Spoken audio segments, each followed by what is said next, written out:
Hello friends, welcome to my YouTube channel knowledge guru Abhinav में।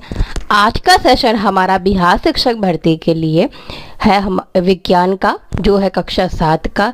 आप सभी के लिए बहुत इम्पोर्टेंट होने वाला है। हमारे पिछले वीडियोस की तरह ये भी हमारा हैंड अपने हाथों से आपके लिए ये नोट्स बनाए गए हैं जो कि आप देख सकते हैं। तो आज हमारा है विज्ञान क्लास 7 और क्लास 3 और क्लास 5 की SCLT EVS के वीडियो के लिए डिस्क्रिप्शन बॉक्स में हमने लिंक दे दिया है, तो आप जा कर के वहाँ से वो वीडियोस ज़रूर देखिएगा। तो हम अपना आज का सेशन ये शुरू करते हैं। तो हमारा पहला चैप्टर है जल और जंगल। हमारा पहला चैप्टर है जल और जंगल।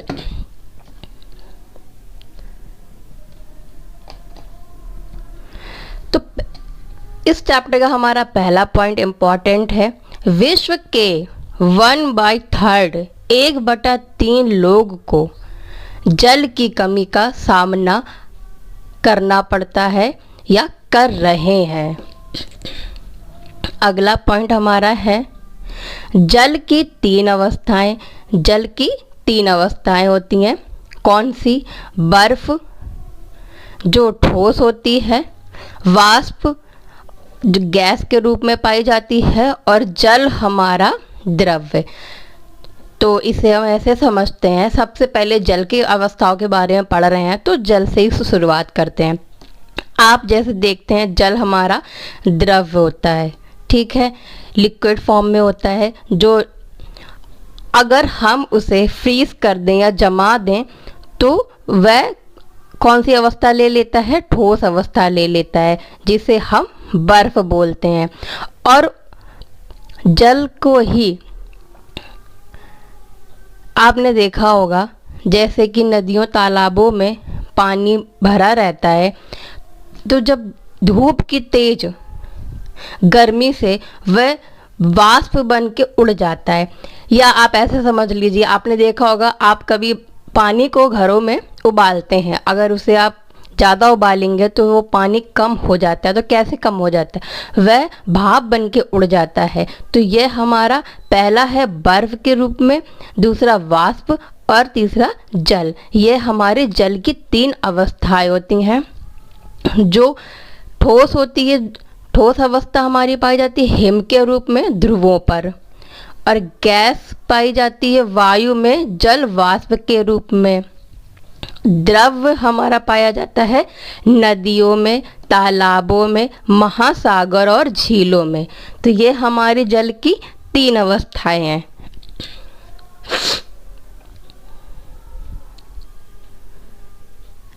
आई होप आप जल की तीनों अवस्थाओं को अच्छे से समझ गए होंगे।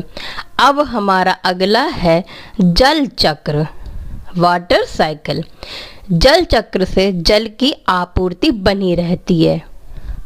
और जल के बारे में पढ़ रहे हैं तो विश्व जल दिवस मोस्ट इम्पॉर्टेंट है। ये डेट के क्वेश्चंस में से ये भी बहुत पूछे जाते हैं। विश्व जल दिवस हमारा 22 मार्च को मनाया जाता है।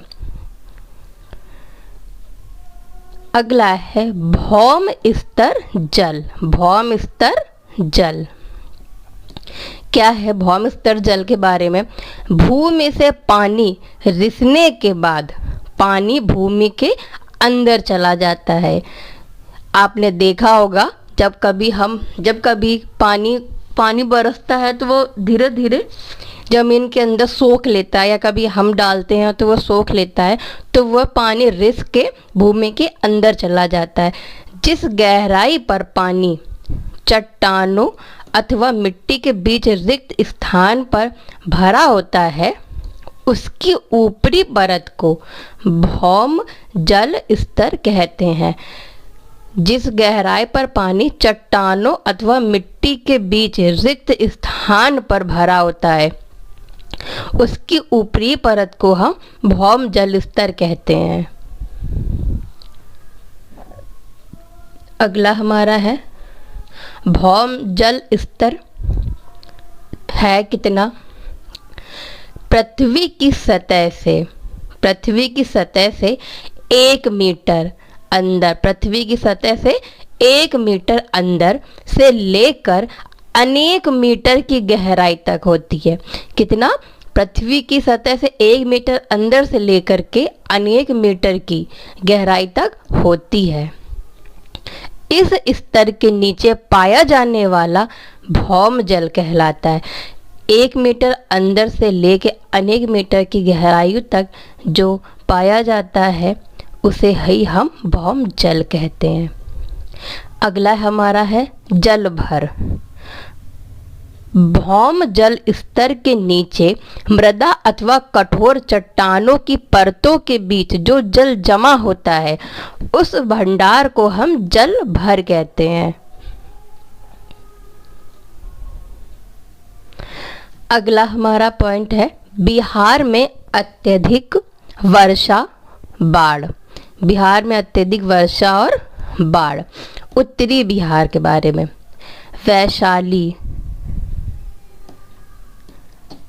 बिहार में अत्यधिक वर्षा और बाढ़ जो है उत्तरी बिहार में ज़्यादा होती है। अगला पॉइंट हमारा है वैशाली बरेला अभ्यारण्य। वैशाली में क्या है? बरेला अभ्यारण्य। मुंगेर में भीम बांध अभ्यारण्य। गया में गौतम बुद्ध अभ्यारण्य और रोहतास में कैमूर अभ्यारण्य। ये बिहार के अभ्यारण्य हैं, ये भी इम्पोर्टेंट हैं, इसमें से प्रश्न बन सकता है। अगला हमारा खाद्य श्रृंखला। जो जीव पौधों को भोजन के रूप में खाते हैं, जो जीव पौधों को भोजन के रूप में खाते हैं उन्हें अन्य जीव द्वारा भोजन के रूप में खाया जाता है और यह क्रम चलता रहता है जिसे खाद्य श्रृंखला कहते हैं। तो इसे हम एग्जाम्पल से समझेंगे। जैसे मेढक।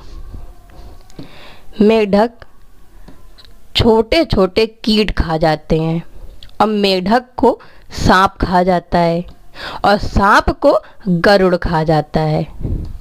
इसी क्रम को हम खाद्य श्रृंखला बोलते हैं।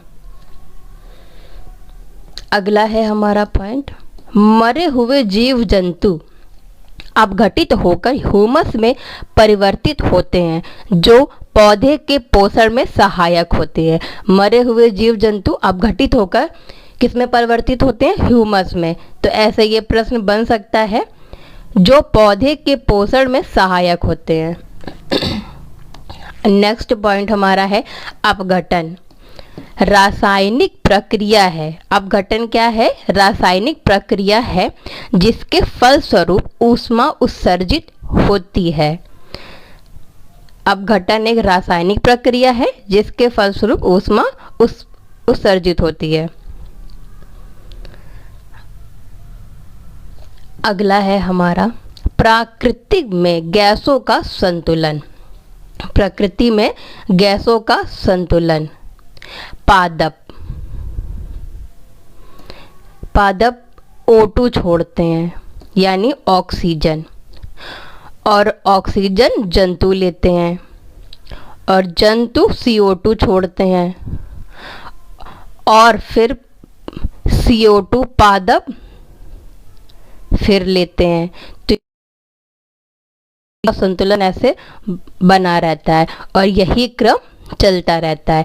पादप ऑक्सीजन छोड़ते हैं, ऑक्सीजन जंतु लेते हैं, जंतु कार्बन डाइऑक्साइड यानी CO2 छोड़ते हैं और फिर CO2 को पादप लेते हैं। अगला है हमारा पॉइंट वनों में प्रकाश संश्लेषण क्रिया के कारण O2 और CO2 कार्बन डाइऑक्साइड और ऑक्सीजन का संतुलन बना रहता है। किसके द्वारा बना रहता है? प्रकाश संश्लेषण क्रिया के कारण यह संतुलन बना रहता है। वन भूमि अपरदन को रोकता है। जो वन होता है वो भूमि अपरदन को रोकता है। तो ये हमारा चैप्टर फर्स्ट था जो ख़त्म हो गया है। तो इसमें हमने बहुत सी इंपॉर्टेंट चीज़ें पढ़ी हैं। बिहार के अभ्यारण्य के बारे में, भौम स्तर के बारे में, भौम जल की अवस्थाएं। तो ये हमारा चैप्टर फर्स्ट है। अगला है हमारा चैप्टर 2 जो है जंतुओं में पोषण। चैप्टर 2 हमारा है जंतुओं में पोषण। मानव में पाचन।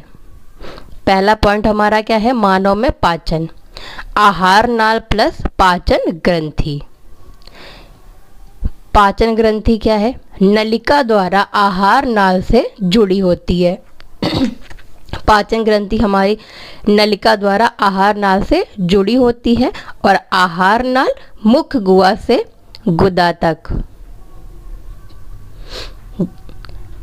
आहार नाल मुख गुहा से गुदा तक। पहला है इसमें मुख गुहा, दांत, जीभ, लार होती है। ग्रसिका ग्रास नली भोजन को अमाशय तक ले जाती है। अमाशय जठर रस का स्राव करती है।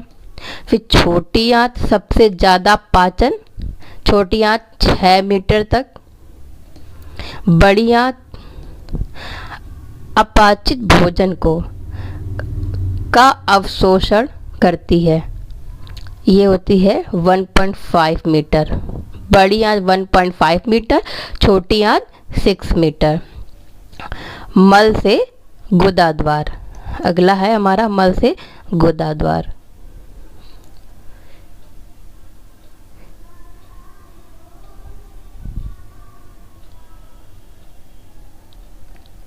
अगला पॉइंट है मनुष्य में पाचन के 5 चरण होते हैं। मनुष्य में पाचन के 5 चरण होते हैं। पहला चरण है अंतर्ग्रहण, दूसरा चरण है पाचन, तीसरा चरण है अवशोषण, चौथा है स्वांगीकरण, पांचवा है मल त्याग। तो अंतर्ग्रहण क्या होता है? भोजन को चबाना और निगलना। पाचन क्या है? मुख से शुरू आंत तक चलती है। मुख से ही पाचन क्रिया शुरू हो जाती है और आंत तक चलती रहती। अवशोषण क्या है? पचा हुआ भोजन को रुधिर तक पहुंचाता है। और स्वांगीकरण अवशोषित भोजन का शरीर में उपयोग। मल त्याग अपचित भोजन को गुदा द्वारा बाहर करता है। तो ये हमारा मनुष्य के पाचन के 5 चरण हो गए। अगला है हमारा दांत। इससे अगला हमारा है दांत। कितने दांत होते हैं? 32। इसे हमने क्या इसे 4 भागों में बांटा है। हमारे दांत होते हैं वह एक तरह से कह सकते हैं ये 4 तरह, 32 दांतों में सारे दांत एक जैसे नहीं होते हैं, ये 4 भागों में बटे होते हैं। पहला है इंसीजर, कृंतक, जो काटने का कार्य करते हैं। इनकी संख्या होती है 8। दूसरा है कैनाइन, जिसे हम रदनक कहते हैं, ये फाड़ने का कार्य करते हैं। इनकी संख्या होती है 4। तीसरा है प्रीमोलर्स, जिसे हम अग्र चवर्णक कहते हैं, जो पीसने और चबाने का कार्य करते हैं। इनकी संख्या होती है 8। और चौथा है मोलर्स, जिसे हम चवर्णक कहते हैं। इनका कार्य पीसने और चबाने का होता है। इनकी संख्या होती है 12। तो हमारे दांत के 4 प्रकार incisor, canine, premolars, molars, Hindi में कृंतक, रदनक, अग्रचवर्णक और चवर्णक। ये इनकी संख्या है। 8 कृंतक होते हैं, 4 रदनक होते हैं, 8 अग्रचवर्णक और 12 चवर्णक। इसका एक फॉर्मूला भी है ICPM। तो इसे आप ऐसे याद करिए, I incisor 2, C canine 1, P premolar 2 और M मोलर 3। ऐसे लिख करके इन सभी में 4 का गुणा कर दीजिए तो इनकी एक्चुअल संख्या निकल के आ जाएगी। ये ऐसे याद करने में आपको आसानी रहेगी। ICPM या 21-23 ऐसे फॉर्मूला बनाकर भी आप याद कर सकते हैं। टोटल हमारे 32 दांत। दूध के दांत 8 वर्ष तक गिर जाते हैं, जिनकी संख्या होती है 20।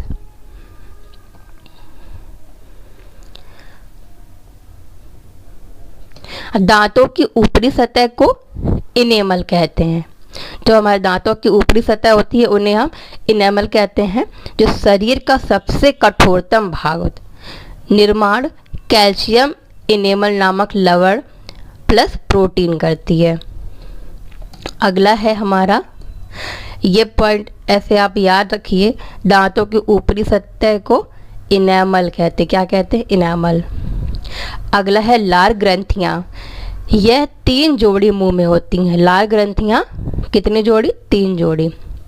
पहला है सबमैंडिबुलर, दूसरा है सबलिंगुअल, तीसरा है पैराटिड। सांप में यह विष ग्रंथि का कार्य करती है।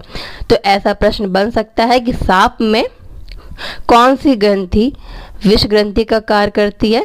पैराटिड, जो लार ग्रंथि की 3 जोड़ियों में से एक है। अगला है लार। लार पानी प्लस लवण प्लस चिकना म्यूकस, पानी लवण चिकना म्यूकस से बनके लार बना होता है। भोजन का पाचन मुंह में लार में उपस्थित एंजाइम एमाइलेज की सहायता से आरंभ होता है। भोजन का पाचन मुंह में लार में उपस्थित एंजाइम एमाइलेज की सहायता से आरंभ। ऐसे प्रश्न बनता है, लार में कौन सा एंजाइम पाया जाता है? एमाइलेज। एमाइलेज होता है टाइलिन एंजाइम, मंड या स्टार्च को ग्लूकोज में बदलता है। मंड और स्टार्च को ग्लूकोज में कौन बदलता है? Ptyalin enzyme. अगला हमारा है टॉपिक जीभ। क्या है? जीभ। जीभ एक पेशीय अंग है। जीभ एक कैसा अंग है? पेशीय अंग है। जीभ पर स्वाद कलिका होती है। जीभ पर स्वाद कलिका होती है जिससे हमें स्वाद का पता चलता है। जीभ में हमें साफ और स्पष्ट बोलने में मदद करती है। जीभ अगला भाग मीठा, पिछला भाग कड़वा, पार्श्व भाग नमकीन और खट्टा, बीच का भाग स्वादहीन। यह स्वाद पता करने में मदद करती। कैसे? जीभ का अगला भाग, जैसे कि ये हमारी जीभ हो गई, इसका अगला भाग यानी ये मीठा, यहाँ इससे हमें मीठे का स्वाद आता है। पिछला भाग यानी ये, इससे हमें कड़वे का स्वाद पता चलता है। पार्श्व भाग हमारा नमकीन और खट्टा, ये हमारा पार्श्व भाग होता है। ये चीज़, ये हमारी पार्श्व भाग होता है, इससे हमें नमकीन और खट्टा पता चलता है। और जो ये बीच का भाग होता है यह स्वादहीन होता है। तो ये हमारा जीभ का भाग है जो हमें स्वाद पता करने में मदद करता है। अगला है ग्रसिका या ग्रास नली। ग्रसिका या ग्रास नली इसका पहला मुख्य गुहा को अमाशय से जोड़ती है। मुख्य गुहा को अमाशय से कौन जोड़ती है? ग्रसिका या ग्रास नली। इसमें वायु और भोजन का मार्ग एक ही होता है। वायु और भोजन का मार्ग एक ही होता है। अगला है ग्रसिका में जाने वाला भोजन श्वास नली में इसलिए नहीं जाता क्योंकि श्वास नली के अंदर एक मांसल संरचना होती है जिसे हम एपिग्लोटिस कहते हैं। क्या कहते हैं? एपिग्लोटिस कहते हैं। ग्रसिका में जाने वाला भोजन श्वास नली में इसलिए नहीं जाता क्योंकि श्वास नली के अंदर एक मांसल संरचना होती है जिसे हम एपिग्लोटिस कहते हैं। भोजन हमारा श्वास नली में किसके वजह से नहीं जाता है? एपिग्लोटिस, एक ये संरचना है, मांसल संरचना। अगला है हमारा टॉपिक, जब हमारा भोजन ग्रास नली से गुजरता है तो एपिग्लोटिस श्वास नली को ढक देती है जिससे भोजन अमाशय में चला जाता है। अमाशय क्या है? अमाशय क्या है? अमाशय आहार नाल का सबसे चौड़ा भाग है। आहार नाल का सबसे चौड़ा भाग है अमाशय। संरचना थैलीनुमा होती है। आकृति यू आकार में होता है, स्राव करता है जठर रस का। अमाशय जठर रस का स्राव करता है। इसकी आकृति यू आकार की, संरचना थैलीनुमा होती है और आहार नाल का सबसे चौड़ा भाग होता है। अगला है जठर रस। जठर रस में 3 एंजाइम निकलते हैं। पहला HCl, दूसरा पैप्सिन, तीसरा रेनिन। तो HCl में क्या है, भोजन को अम्लीय बनाता है और भोजन में उपलब्ध जीवाणुओं को मारता है। तीसरा है एंजाइम की क्रिया तेज करता है, ये हमारा HCl कार्य करता है। पैप्सिन का कार्य है प्रोटीन को पेप्टोज में बदलना और रेनिन का दूध को पचाने में सहायक होता है। दूध को पचाने में कौन मदद करता है, रेनिन।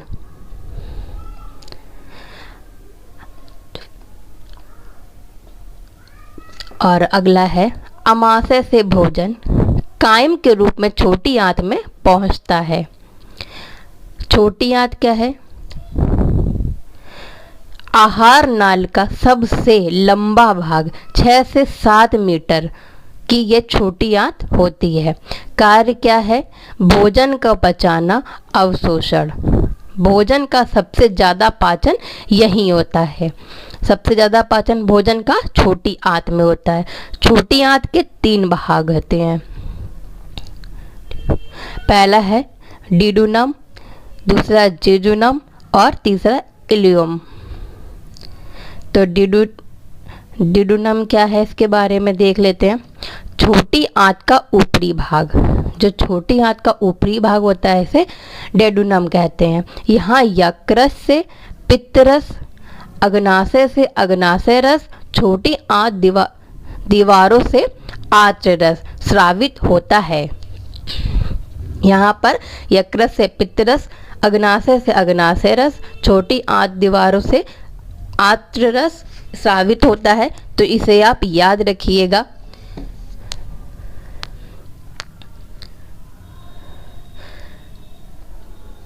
अग्नाशय रस, इसमें 3 एंजाइम होते हैं। LAT, लाइपेज, एमाइलेज या ट्रिप्सिन। लाइपेज वसा का पाचन करता है, एमाइलेज मंड का पाचन, ट्रिप्सिन प्रोटीन का पाचन। अग्नाशय ग्रंथि। अग्नाशय ग्रंथि क्या है, हल्के पीले रंग की ग्रंथि होती है। दूसरी सबसे बड़ी ग्रंथि होती है। अग्नाशय हमारे शरीर की दूसरी सबसे बड़ी ग्रंथि होती है और ये पीले रंग की होती है। अंतःस्रावी और बाह्यस्रावी ग्रंथि अग्नाशय रस का स्राव करती हैं। अग्नाशय में लैंगरहैंस में उपस्थित बीटा सेल्स से इंसुलिन निकलता है। लैंगरहैंस में उपस्थित बीटा सेल्स से इंसुलिन निकलता है।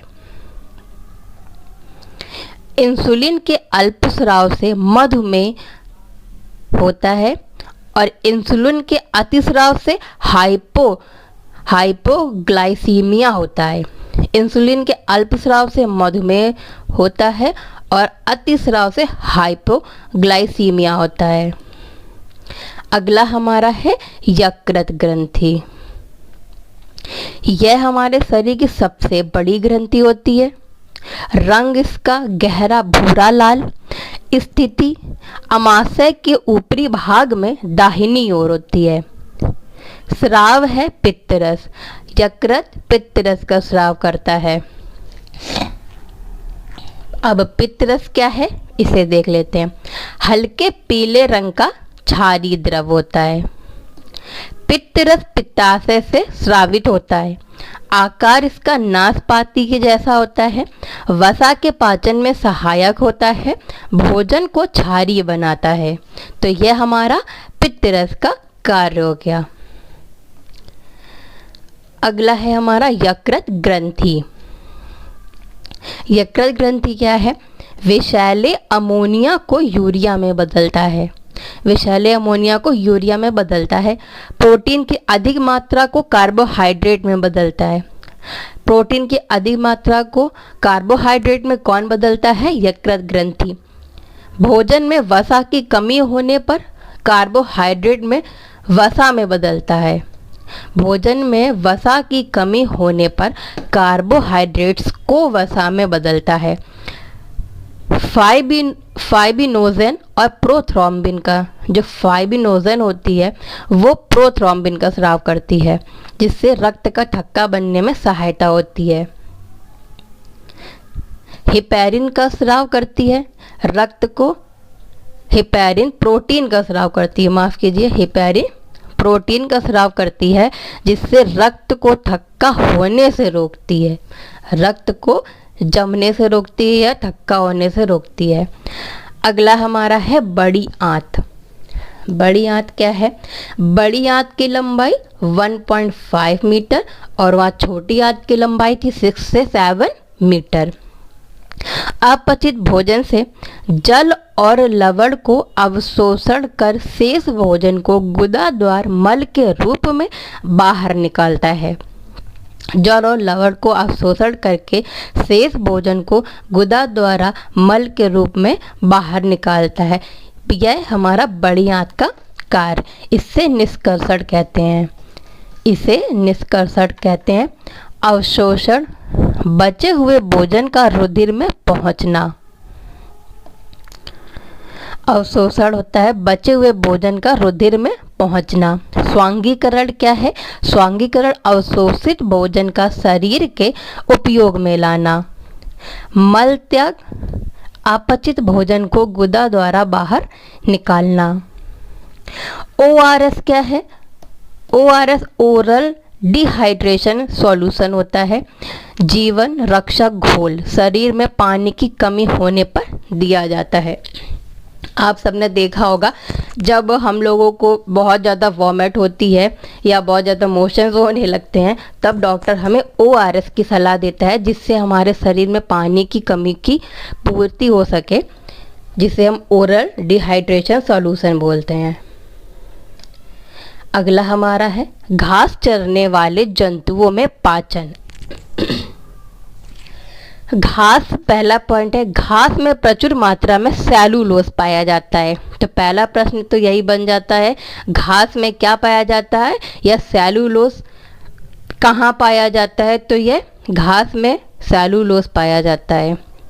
जंतुओं का आमाशय 4 भागों में बटा होता है और इसका सबसे बड़ा भाग रूमेन के नाम से जानते हैं, सबसे बड़े भाग को रूमेन कहते हैं।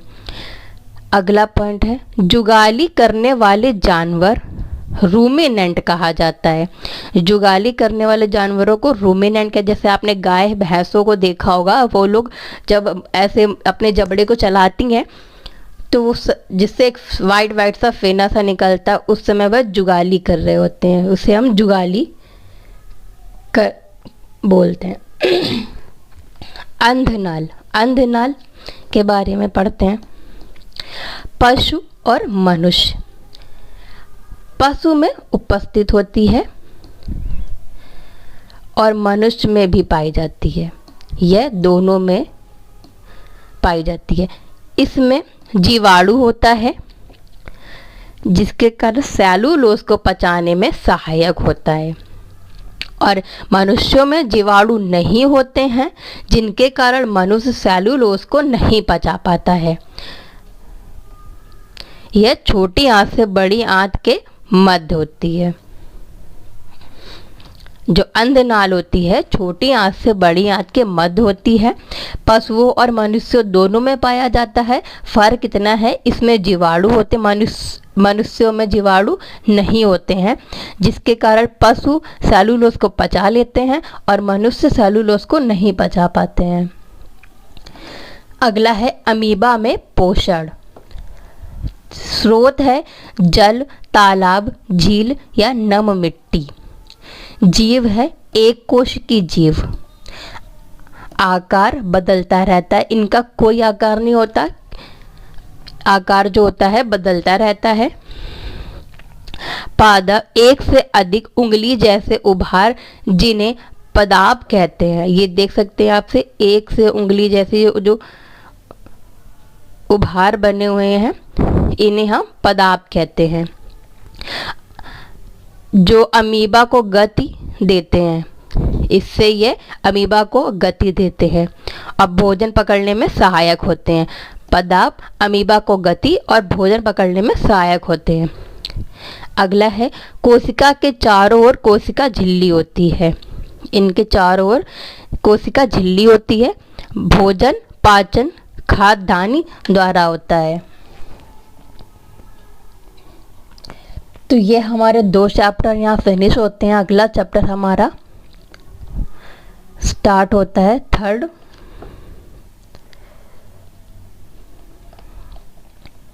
फ्रेंड्स, आज का वीडियो ये बहुत इम्पॉर्टेंट होने वाला है और थोड़ा सा लेंदी भी होगा, क्योंकि सारे इम्पॉर्टेंट फैक्ट का डेटा हमने आपके लिए यहाँ कलेक्ट किया है। तो आप इसे पढ़ने के साथ साथ लिखते भी जाइए। तो हमारा अगला चैप्टर है 3rd, ऊष्मा। इसमें पहला है पॉइंट हमारा, शरीर का तापमान डॉक्टरी थर्मामीटर से नापते हैं। थर्मामीटर क्या है? पारा द्रव्य के रूप में भरा होता है। आपने देखा होगा जो कांच का थर्मामीटर आता है, अब तो बैटरी वाले भी आने लगे हैं पहले, लेकिन जो थर्मामीटर होता है पारा और द्रव्य के रूप में भरा होता है। तापमान सेल्सियस और फ़ारेनहाइट से मापा जाता है। तापमान सेल्सियस और फ़ारेनहाइट से मापा जाता है।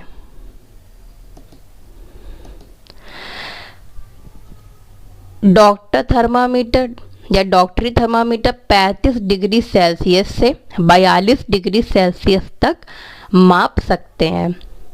और फ़ारेनहाइट में हम 94 फ़ारेनहाइट 194 से 108 फ़ारेनहाइट तक देखते हैं। तो इसे आप याद रखिएगा कि 94 फ़ारेनहाइट होता है, ना कि 94 डिग्री सेल्सियस।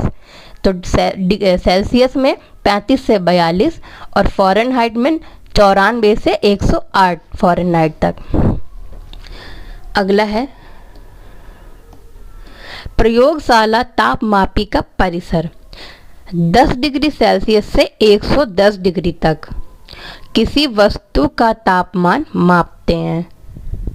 प्रयोगशाला तापमापी का परिसर क्या है?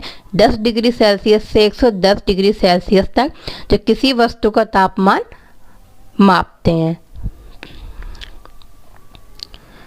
अगला है, ऊष्मा का स्थानांतरण गर्म वस्तु से ठंडी वस्तु की ओर होता है। ऊष्मा का स्थानांतरण गर्म वस्तु से ठंडी वस्तु की ओर होता है, ना कि ठंडी वस्तु से गर्म की ओर। तो ये आप जरूर याद रखिएगा कि गर्म वस्तु से ठंडी वस्तु की ओर ऊष्मा का स्थानांतरण होता है। अगला पॉइंट हमारा है, ऊष्मा का संचरण की 3 विधियां। जो ऊष्मा के संचरण की कितनी विधियां होती? 3। पहला चालन, दूसरा संवहन, तीसरा विकिरण। तो इसमें हम देखते हैं चालन। चालन क्या है? इसमें ऊष्मा एक कण से दूसरे कण के आपस में संपर्क से आगे बढ़ती हैं। एक कण से दूसरे कण के आपस में संपर्क से आगे बढ़ती हैं, जैसे ठोस धातु और पारा। ठोस धातु और पारा किसका? चालन। अगला है संवहन। संवहन क्या है? ऊष्मा संरक्षण की या संचरण की, माफ कीजिए, ऊष्मा संचरण की वह विधि है जिसमें ऊष्मा वस्तु के एक हिस्से से दूसरे हिस्से में गर्म कणों के स्वयं स्थानांतरण से होती है। ऊष्मा संचरण की विधि में जिसमें ऊष्मा वस्तु के एक हिस्से से दूसरे हिस्से में गर्म कणों के स्वयं स्थानांतरण से होती है। एग्जाम्पल है पारा को छोड़कर सभी गैस एवं द्रव्य। विकिरण क्या है? विकिरण है इस विधि में ऊष्मा एक स्थान से दूसरे स्थान तक बिना किसी माध्यम द्वारा गर्म होती है।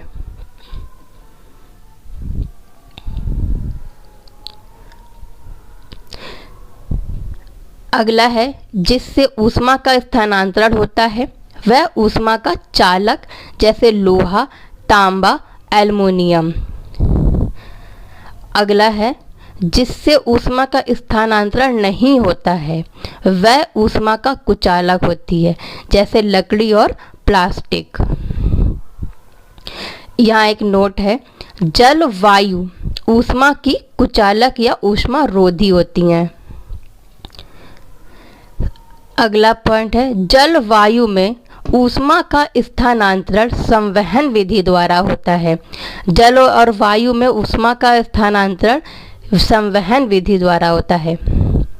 अगला है, वायुमंडल में हवा संवहन द्वारा ही गर्म होती है। वायुमंडल में हवा कैसे गर्म होती है? तो हम संवहन द्वारा गर्म होती है। समुद्री समीर संवहन द्वारा दिन में समुद्र की ठंडी हवा तटीय क्षेत्रों की ओर बहती है।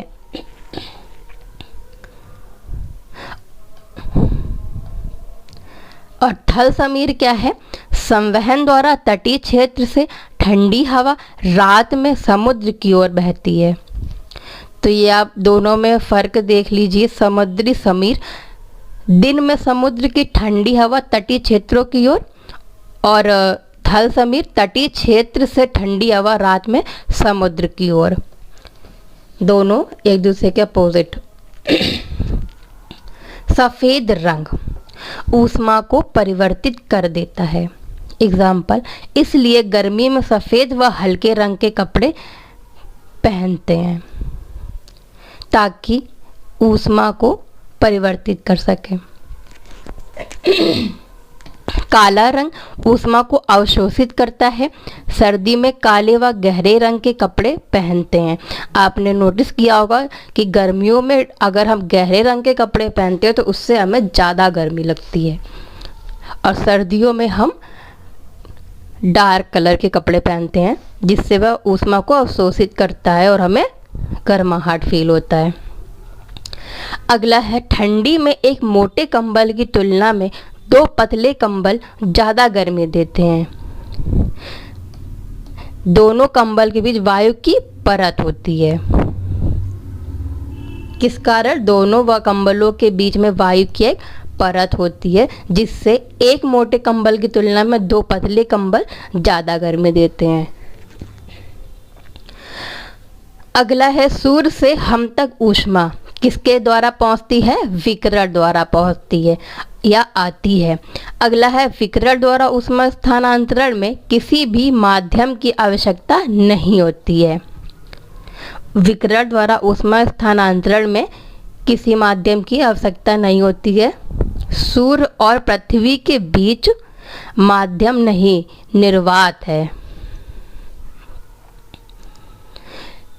अगला हमारा चैप्टर 4 है, गति और समय।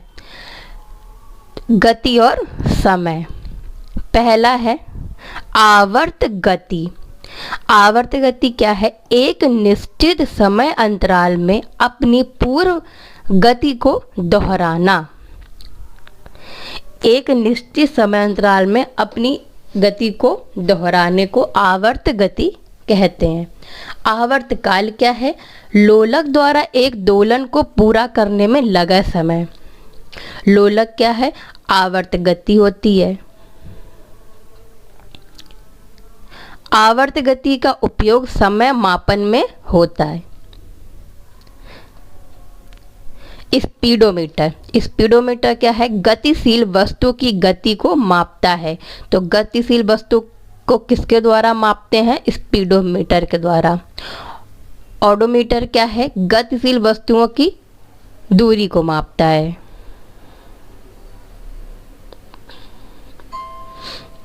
गतिशील वस्तु की दूरी किसके द्वारा मापी जाती है? तो हम इसे बोल सकते हैं ओडोमीटर के द्वारा। अगला चैप्टर हमारा है पदार्थ में रासायनिक परिवर्तन। पदार्थ में रासायनिक परिवर्तन। पहला पॉइंट है नीला तोता।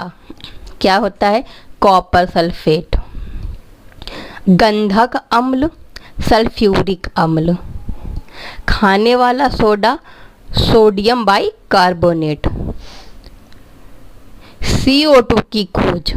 अगला क्या है, CO2 की खोज, कार्बन डाइऑक्साइड की खोज 1630 में जॉन हेलमोंट ने की। परीक्षण था चारकोल जलाकर।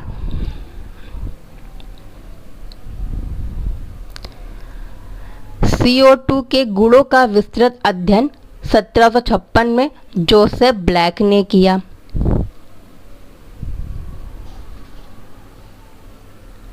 जीवों में श्वसन की प्रक्रिया में और सूक्ष्म जीवों द्वारा किण्वन की प्रक्रिया में CO2 गैस बनती है। तो ये हमारे दो इम्पॉर्टेंट पॉइंट्स हैं, जीवों में श्वसन की प्रक्रिया में और सूक्ष्म जीवों द्वारा किण्वन की प्रक्रिया में CO2 गैस बनती है। ऑक्सीजन की खोज, ऑक्सीजन की खोज जोसेफ प्रिस्टले। ऑक्सीजन की खोज किसने की, जोसेफ प्रिस्टले ने की। मोस्ट इम्पॉर्टेंट परीक्षण क्या था, जलती मोमबत्ती को जार से ढककर प्रयोग किया था। और O2 की उपस्थिति में ही किसी चीज का जलना संभव होता है। ये भी इम्पॉर्टेंट पॉइंट है कि O2 की उपस्थिति में ही किसी चीज को हम जला सकते हैं। अवक्षेप, अवक्षेप क्या है, जब दो विलयन मिलते हैं, जब दो विलयन मिलते हैं तो अभिक्रिया के बाद ठोस पदार्थ के रूप में नए पदार्थ बनते हैं।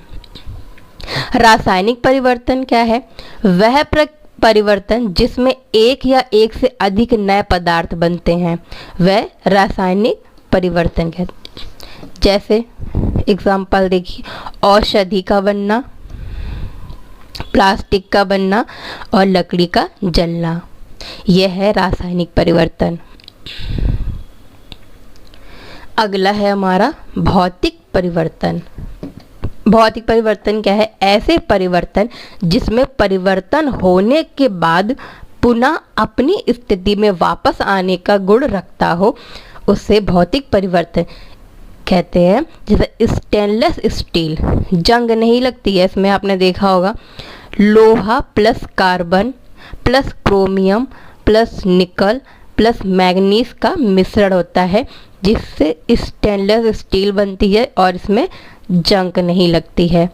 लोहे को जंग से बचाने हेतु यसद लेपन, लोहे पर जिंक की परत चढ़ाना।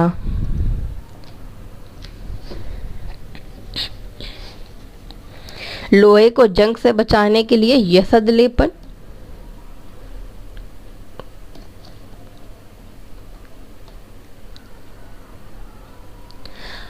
अगला चैप्टर हमारा है पौधों में पोषण। पहला पॉइंट है, पौधे अपना भोजन प्रकाश संश्लेषण की सहायता से स्वयं बनाते हैं, जिसमें CO2 प्लस जल, सूर्य का प्रकाश, क्लोरोफिल और कार्बोहाइड्रेट और ऑक्सीजन। CO2 प्लस जल, इसका जल H2O, सूर्य का प्रकाश, क्लोरोफिल और कार्बोहाइड्रेट और ऑक्सीजन C2H12O6, ये हमारा कार्बोहाइड्रेट और ऑक्सीजन O2, ये इसकी रासायनिक अभिक्रिया। तो प्रकाश संश्लेषण की क्रिया कैसे होती है, CO2 प्लस जल, सूर्य के प्रकाश, क्लोरोफिल की उपस्थिति और कार्बोहाइड्रेट और ऑक्सीजन, जिससे कार्बोहाइड्रेट और ऑक्सीजन बनता है।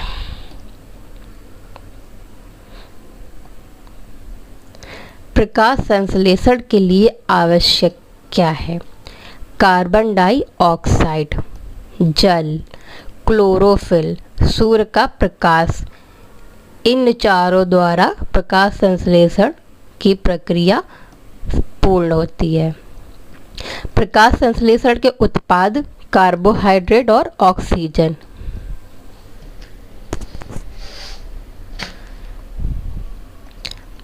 पौधे सूर्य की ऊर्जा का संग्रह क्लोरोफिल पत्ती की सहायता से करते हैं। पौधे सूर्य की ऊर्जा का संग्रह कैसे करते हैं, क्लोरोफिल पत्ती की सहायता, क्लोरोफिल पत्तियों, जिससे वह हरे रंग की होती हैं, उस किसके कारण? क्लोरोफिल के वजह से।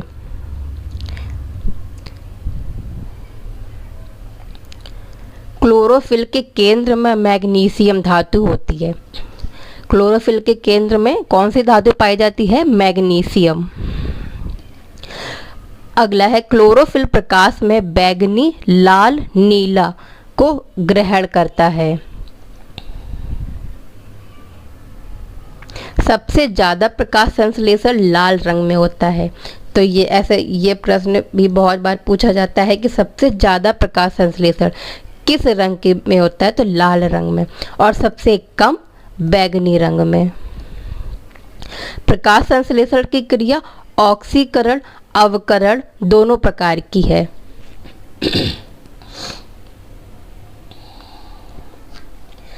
प्रकाश संश्लेषण की प्रक्रिया द्वारा ही वायुमंडल में ऑक्सीजन का संतुलन बना रहता है।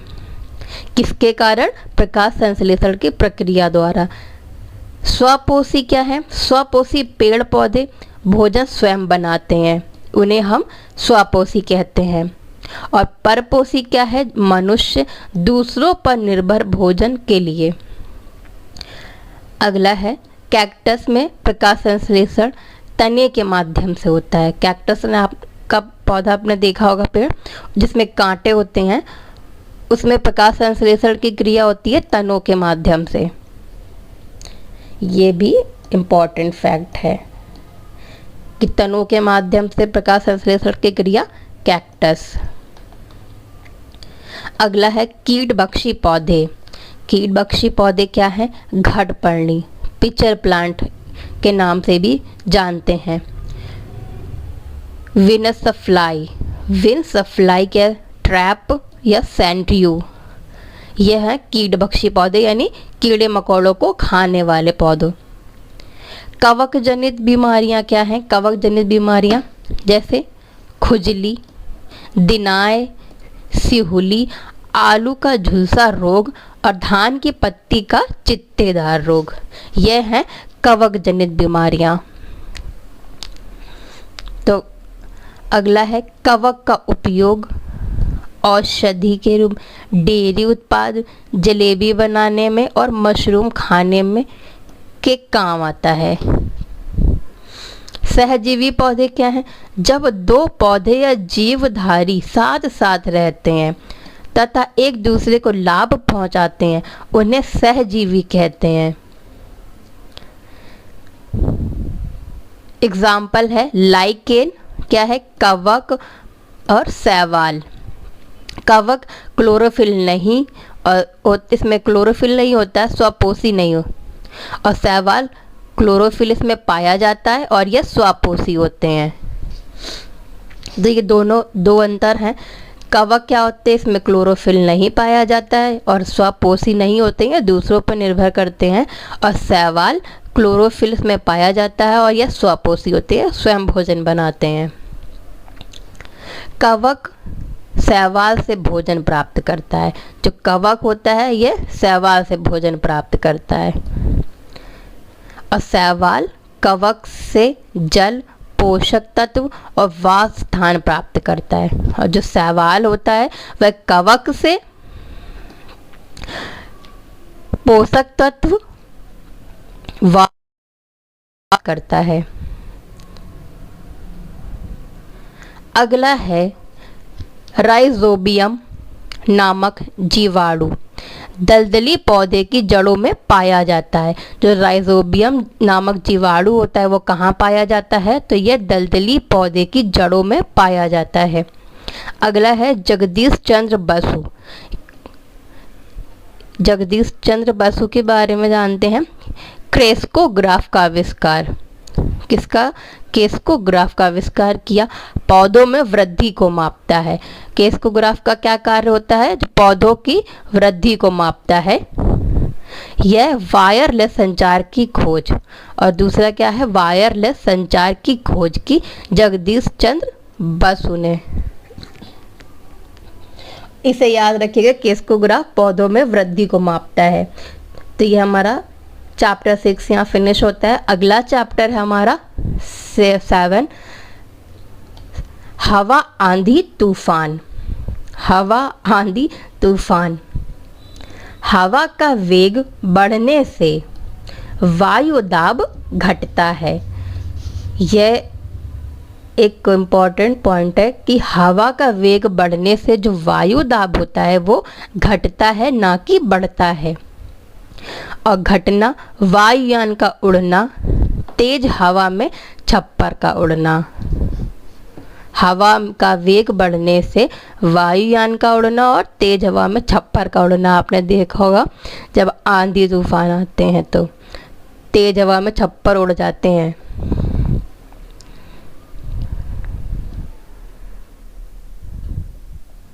अगला है चक्रवात। गर्म हवा ऊपर उठने के साथ वायु दाब कम हो जाता है, जिसके कारण वहाँ के खाली जगहों पर प्रबल हवा आने लगती है।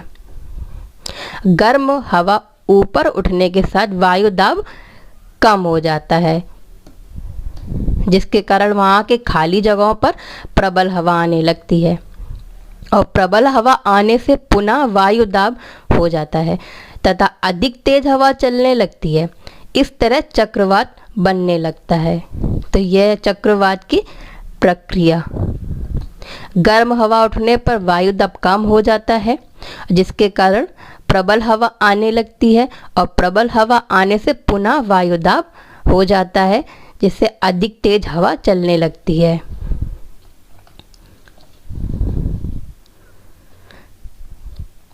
अगला है चक्रवात को उत्तरी अमेरिका में हरिकेन और पूर्व एशिया में टाइफून कहते हैं।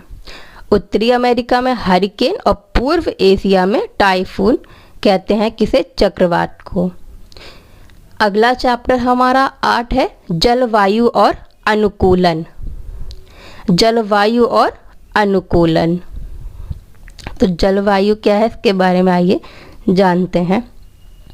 किसी इलाके का किसी एक तरह का मौसम अगर लंबे समय तक बना रहता है उसे उस इलाके की हम जलवायु कहते हैं।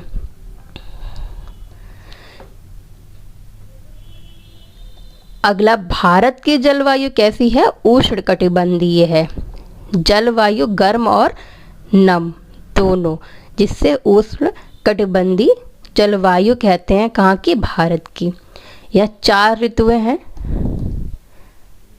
शीत ऋतु, ग्रीष्म ऋतु, वर्षा ऋतु और मौसम पश्चात ऋतु। तो शीत ऋतु हमारी जनवरी से फरवरी तक, ग्रीष्म ऋतु मार्च से मई तक, वर्षा ऋतु जनवरी से सितंबर, दक्षिणी पश्चिमी मानसून, और मौसम पश्चात ऋतु अक्टूबर से दिसंबर।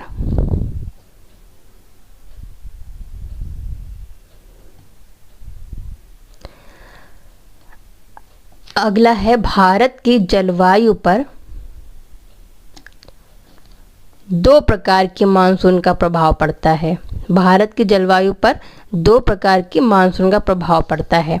पहला है उत्तर पूर्वी मानसून, जो शीत मानसून कहते हैं, जो अक्टूबर से मार्च तक का होता है। और दूसरा है दक्षिणी पश्चिमी मानसून, जो मार्च से सितंबर तक होता है। सर्वप्रथम केरल में प्रवेश करता है। जो दक्षिणी पश्चिमी मानसून है वो सर्वप्रथम केरल में प्रवेश करता है। तो ये हमारा एक इम्पॉर्टेंट पॉइंट है कि सर्वप्रथम दक्षिणी पश्चिमी मानसून कहाँ प्रवेश करता है? वह हमारा केरल में। ध्रुवीय भालू। ध्रुवीय भालू क्या है? यह उत्तरी ध्रुव और दक्षिणी ध्रुव के निकट वाले क्षेत्र में पाया जाता है। जैसे एग्जाम्पल है कनाडा, ग्रीनलैंड, स्वीडन और फिनलैंड। यह ध्रुवीय भालू उत्तरी ध्रुव और दक्षिणी ध्रुव के निकट वाले क्षेत्रों में पाया जाता है, जैसे कनाडा, ग्रीनलैंड, स्वीडन और फिनलैंड। क्या है ध्रुवीय भालू? देखते हैं। इसके शरीर पर बालों की एक मोटी परत होती है और इसकी त्वचा के नीचे वसा की एक परत होती है। सूंघने की शक्ति तेज होती है और नाखून मुड़े हुए लंबे और पैने होते हैं जो बर्फ में चलने में सहायक होते हैं।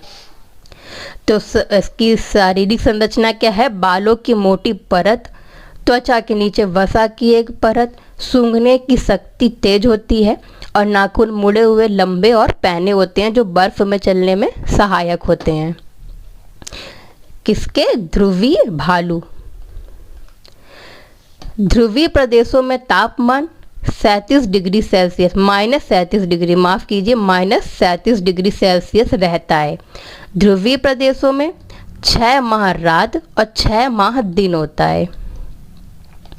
ध्रुवीय क्षेत्रों में पाए जाने वाले जीव कस्तूरी मृग, पेंगुइन, ये तैर भी सकते हैं, और ध्रुवीय भालू।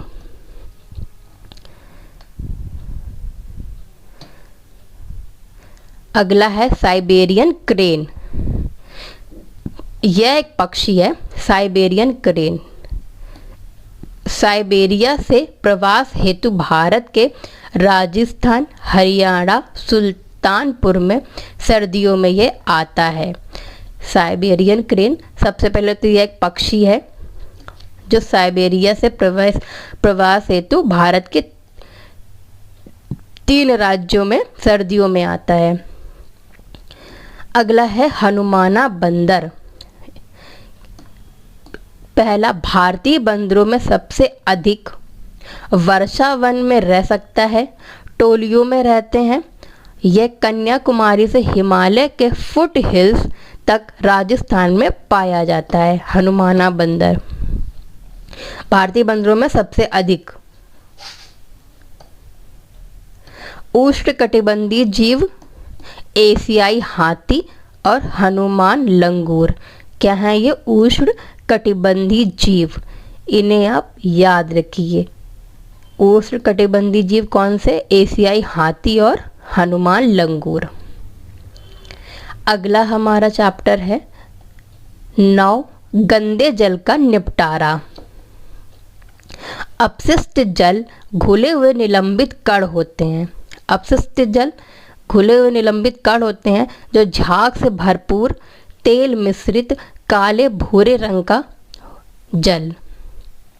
आपने देखा होगा गंदे जल कई झाग से भरपूर तेल मिश्रित और काले भूरे रंग का पानी, यह हमारा अपशिष्ट जल होता है।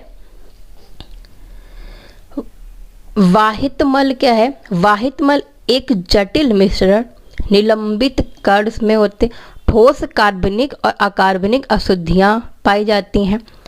पोषक तत्व, रोगवाहक जीवाणु, मृत जीवी और अन्य सूक्ष्म जीव होते हैं। किसमें? वाहित मल में। अगला है कार्बनिक अशुद्धियां। क्या है? कार्बनिक अशुद्धियां हैं मानव मलमूत्र, जैविक अपशिष्ट पदार्थ और तेल, फल और सब्जी का कचरा। ये कार्बनिक अशुद्धियां हैं।